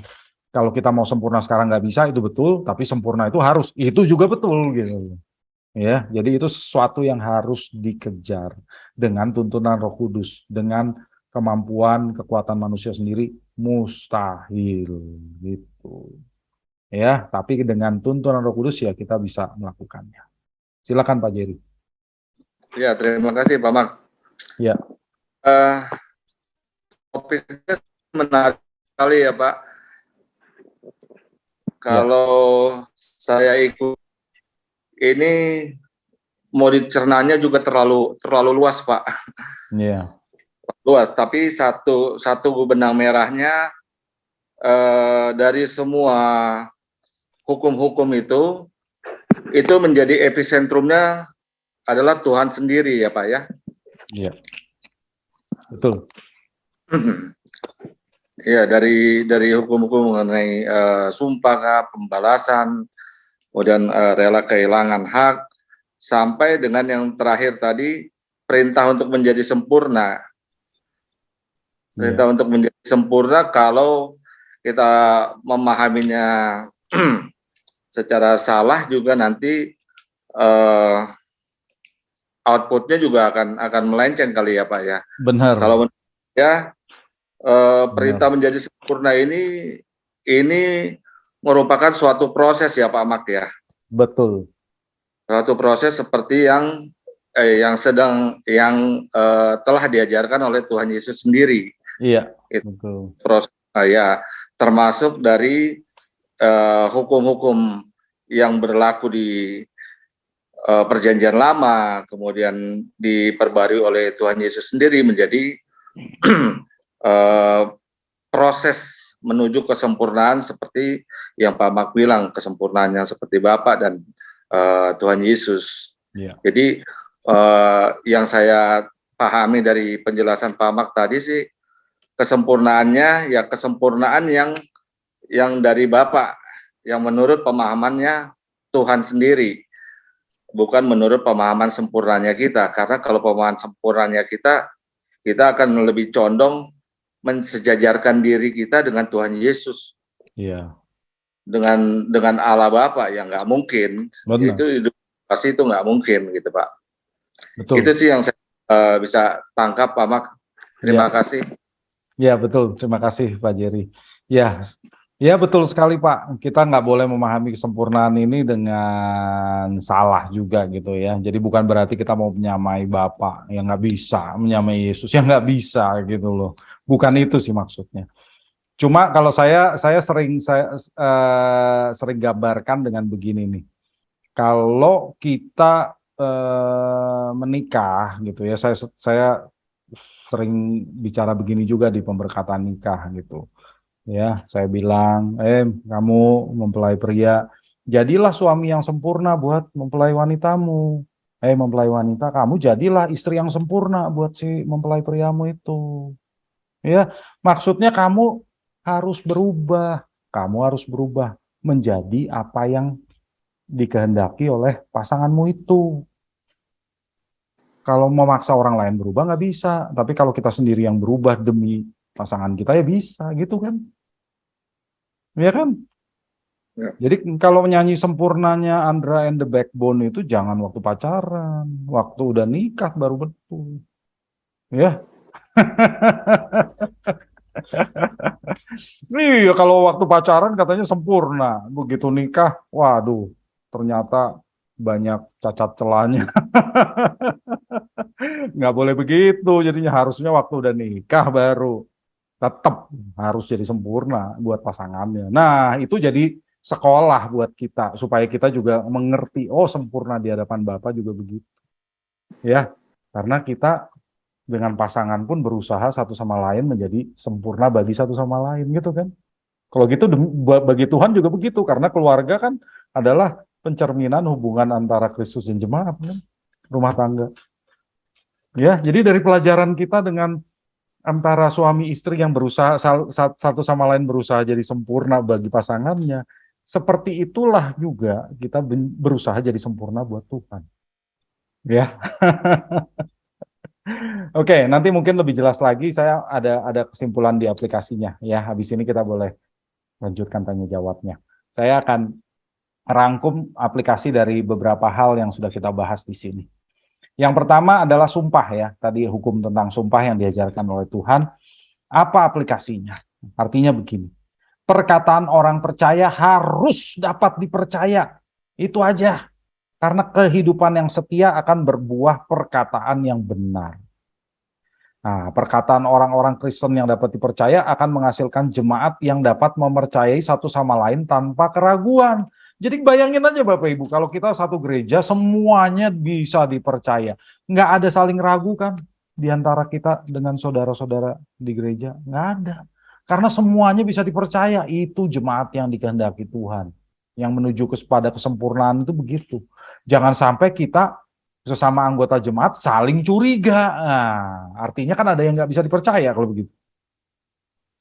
Ya, harusnya tanpa sumpah pun orang percaya itu harus bisa dipercaya. Ya, dan sumpah itu tidak semuanya dilarang. Sumpah jabatan, janji nikah yang membawa Tuhan sebagai saksi jelas tidak dilarang. Tapi itu menyatakan di muka umum, karena kan sumpah jabatan, sumpah nikah, kita menyatakan di muka umum bahwa kita ini orang Kristen.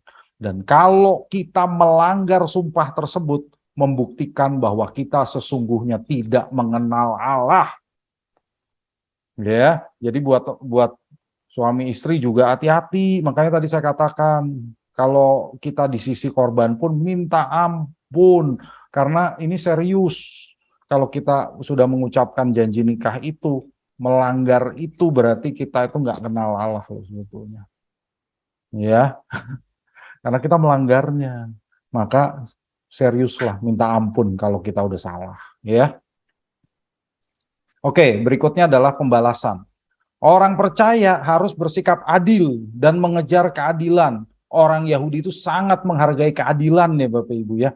Dikaios ini artinya keadilan. Orang Yahudi sangat menghargai keadilan. Nah, tapi keadilan itu bukan berarti kita boleh balas dendam secara pribadi. Kata Tuhan nggak boleh ya. Kalau mau pakai cara-cara yang benar itu begini. Pertama, boleh melakukan berperkara di pengadilan dan meminta kepada pemerintah itu boleh. Roma 13 itu jelas mengatakan demikian. Membela diri itu boleh. Membela diri dari bahaya itu boleh. Siapa bilang nggak boleh? Boleh. Coba lihat Lukas 22. Ini boleh dah kita baca. Banyak orang nggak tahu soalnya. Lukas 22 ayat 36 sampai 38. Lukas 22 36. Jawab mereka, suatu pun tidak katanya kepada mereka. Tapi sekarang ini siapa yang mempunyai pundi-pundi, hendaklah ia membawanya. Demikian juga yang mempunyai bekal. Dan siapa yang tidak mempunyainya, hendaklah ia menjual jubahnya dan membeli pedang. Sebab aku berkata kepada kamu, bahwa nas kitab suci ini harus digenapi padaku. Ia akan terhitung di antara pemberontak-pemberontak. Sebab apa yang tertulis tentang aku sedang digenapi. Kata mereka, Tuhan ini 2 pedang. Jawabnya, sudah cukup. Nah, Tuhan Yesus juga nggak melarang tuh murid-muridnya bawa pedang. Di zaman dulu pedang itu gunanya cuma satu, bela diri. Senjata pedang itu ya. Nggak ada orang pakai pedang buat motong roti gitu. Enggak. Itu ada pisaunya. Pedang itu senjata. Jadi kalau ada bahaya ya membela diri itu tidak dilarang ya. Terus menghindari aniaya itu juga tidak dilarang. Bukan berarti orang-orang Kristen itu harus sengaja cari masalah, itu salah. Ya. Paulus pun menghindari aniaya. Ya, dengan dasar hukum yang sah. Aku warga negara Romawi, kata Paulus. Emangnya boleh aku dipukulin kayak begitu? Ya. Jadi Paulus boleh menghindari aniaya dengan dasar hukum yang sah. Boleh. Aku mau naik ke banding ke Kaisar. Boleh. Jadi bukan berarti kita nggak boleh membela diri, nggak boleh mencari keadilan. Boleh. Yang nggak boleh apa? Balas dendam. Itu yang nggak boleh. Ya, karena orang itu sangat mudah mencari pembenaran untuk balas dendam. Tuhan mengajarkan kita untuk tidak melakukan balas dendam sama sekali. Ya. Sebaliknya orang percaya harus memiliki hikmat untuk rela kehilangan hak demi kemajuan kerajaan Allah. Bukan karena salah kita pribadi ya, demi kemajuan kerajaan Allah. Itu yang harus dicatat. Oke, mengasihi musuh. Selanjutnya aplikasinya apa?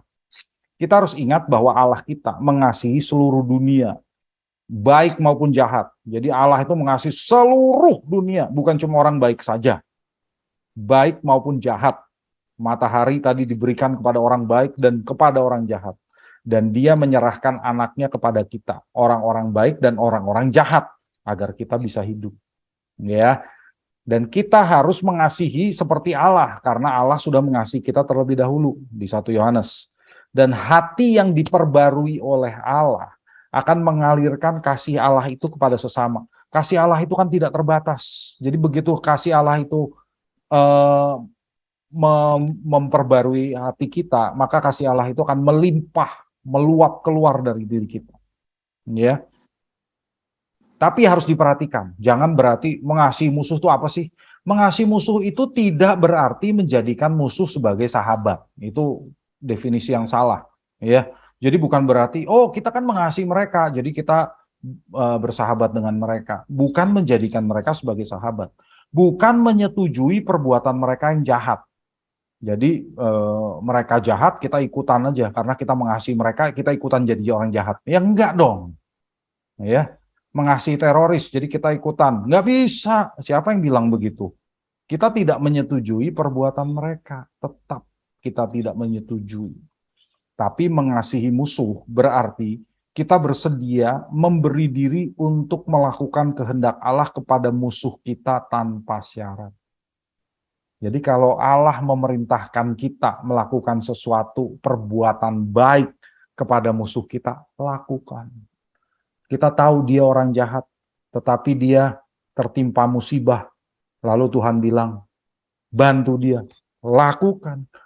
Ya, meskipun Pak Tuhan, dia orang jahat, dia pernah nipu saya. Iya, tuh kata Tuhan, saya tahu. Cuma sekarang dia lagi kesusahan, rumahnya kebakaran. Kamu bantu dia. Itu mengasihi musuh namanya. Bukan berarti kita lalu jadi suka lagi sama dia. Enggak. Enggak ya Bapak Ibu ya. Jadi bukan mengasihi musuh itu bukan berarti kita jadi sahabat dia. Enggak. Artinya bukan begitu ya. Oke, sekarang kesempurnaan, mengejar kesempurnaan. Nah ini tadi kan Frances juga bilang, ini jadi sesuatu yang paradoks, itu betul. Ya, jadi dari secara teologis itu ada dua jenis kesempurnaan Bapak Ibu. Yang pertama namanya kesempurnaan posisional. Artinya Kristus sudah membenarkan kita, sehingga kesempurnaan Kristus itu dikenakan kepada kita. Itu kesempurnaan posisional. Kalau kita jadi pengikut Kristus, maka di pengadilan Tuhan, kan kebenaran Kristus itu dikenakan pada kita. Jadi sekalipun kita bersalah, kita pun nggak dihukum gitu kan. Memang siapa yang nggak bersalah? Semua kita pasti bersalah. Tapi kita nggak dihukum. Karena dosa kita sudah ditanggung oleh Kristus. Itu posisional namanya. Yang penting adalah eksperiensial. Yaitu pengalaman penyempurnaan melalui karya Roh Kudus dalam kehidupan kita sehari-hari. Ya, jadi dari sini kita harus sadar Bapak Ibu bahwa kalau kita menerima anugerah keselamatan dari Allah, betul kesempurnaan posisional itu memang jadi milik kita. Tapi kita nggak boleh puas karena Matius 55 ayat 48 mengajarkan kita untuk mengejar kesempurnaan eksperiensial. Yaitu berusaha menjadi sempurna seperti Bapa dalam proses, betul sekali Pak Jerry, yang berlangsung sepanjang hidup kita. Ya, ini berlangsung terus. Jadi kita nggak boleh puas dengan kesempurnaan posisional. Beberapa orang mengajarkan supaya kita puas dengan kesempurnaan posisional tersebut. Kita sudah dibenarkan, jadi mau cari apa lagi? Mau ditambahin apa lagi? Kita sudah dibenarkan. Manusia mana bisa sempurna? Nah, itu artinya mereka sudah puas dengan ini. Nggak mau ngejar ini. Ya. Jadi kalau orang sudah merasa puas dengan kesempurnaan posisional ini, biasanya jadi apa? Hidupnya jadi ceroboh. Artinya apa? Tidak menghargai karya keselamatan Kristus dalam hidup kita. Karena hidup kita jadi sembarangan. Buat apa? Gitu kan? Semuanya udah diampunin kok. Perbuatan saya nggak bisa nambahin keselamatan saya kok. Semua dosa saya sekarang, masa lalu, masa depan, semua sudah diampuni. Jadi hidupnya jadi ceroboh sembarangan. Itu artinya tidak menghargai karya keselamatan Kristus. Apa buktinya kamu percaya kalau seperti itu? Ya kan? Buktinya harus dibuktikan dengan perbuatan, bukan cuma iman di mulut saja. Ya, tapi hati-hati juga Bapak Ibu, kita nggak boleh terlalu fokus pada kesempurnaan eksperiensial ini. Karena mengejar penyempurnaan itu seumur hidup. Kalau kita berfokus di situ tok, hasilnya apa? Kemungkinan bisa stres dalam perjuangan hidup ini dan merasa kita mengejar sesuatu yang tidak mungkin tercapai. Ya kan? Aduh, setengah mati nih saya gagal lagi kayaknya. Tuhan marah nih sama saya nggak bisa sempurna, kayak saya dihukum nih sama Tuhan. Bisa masuk surga nggak saya? Nah itu artinya kita memahaminya secara tidak seimbang. Kita harus memahami ini secara seimbang sehingga kita nggak stres. Ini bukan keselamatan plus, bukan berarti kalau kita mengejar kesempurnaan itu karya keselamatan Kristus itu kurang. Enggak, ini bukan karya keselamatan plus. Karya penebusan Kristus sudah cukup untuk menyelamatkan kita. Betul, perbuatan kita apapun juga tidak bisa menambahkan apa-apa. Betul, tapi kalau kita sungguh-sungguh menerima anugerah keselamatan, kalau kita sungguh-sungguh menghargai karya keselamatan Kristus, maka kita harus menerima ini. Kita harus berjuang. Berjuang menjadi sempurna di sepanjang hidup kita. Kita harus berjuang mengerjakan kehendak Allah. Itu bukti bahwa kita menerima anugerah tersebut. Kalau kita nggak melakukannya, berarti kita nggak menerima anugerah itu dong. Ya kan?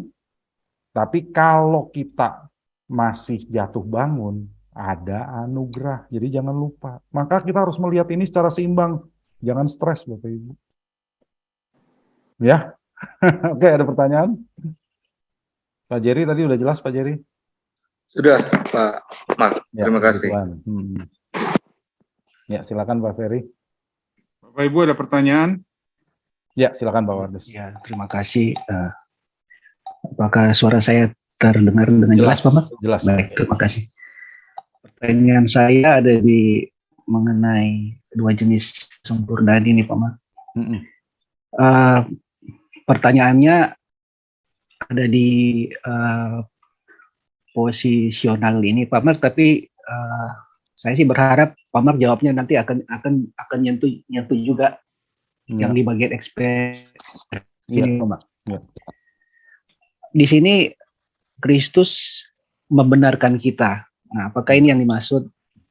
Ini sudah seringkali diajarkan ya di kita ya. Jadi kita dibenarkan tapi posisi kita tuh masih belum benar-benar ya seperti itu betul, ya. Ya, betul. Sehingga jadi ini juga kaitan dengan 3 pilar kita, Pak, mengenai tanggung jawab, bicara soal tanggung jawab. Betul. Yang nantinya akan mengarah, saya curiga Pak Mark pasti akan menyentuh di eksponensial ini. Disitulah letak tanggung jawab. Nah, ini kan series ya Pak Mark ya. Ini khotbah di bukit. Saya masih ingat penjelasan Pak Mark mengenai truth dan righteousness gitu, right? Iya. Jadi aletheia dan dikaius ini. Iya. Seperti itu. Tapi apakah benar di sini posisinya kita Pak Mark itu yang di atas ini yang posisional kita memang dibenarkan tapi kita tuh belum righteous gitu loh, kita belum menjadi orang benar. Iya. Mungkin begitu dulu Pak Mark pertanyaan, terima kasih. Iya, makasih Pak Wardes. Iya, betul sekali Pak. Jadi yang di atas itu posisional itu artinya status kita. Status kita adalah orang benar, tapi kondisi kita belum benar-benar benar. Itu namanya eksperiensial. Ya, jadi di sini kalau Bapak Gembala Senior pernah pakai ilustrasi seperti misalnya ada orang diangkat jadi anak raja gitu ya, gelandangan jadi anak raja. Nah, itu artinya status dia adalah anak raja, itu posisional. Tapi eksperiensial dia harus berusaha supaya bisa berkelakuan seperti anak raja gitu kan.